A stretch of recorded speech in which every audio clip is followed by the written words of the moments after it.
எங்கும் நிறைந்தாயே. உன் திருநாமமே இங்கு பல கோடியே, அதில் எதை சொல்லி நான் அழைப்பேனோ.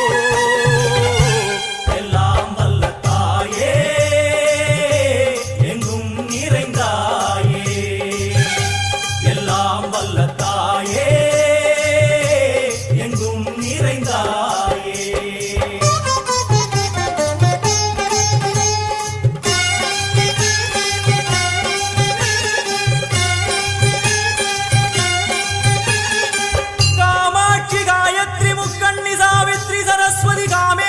ईश्वरी दारणी भूरणी भुवनेश्वरी परमेश्वरी जगदीश्वरी अखिलांडे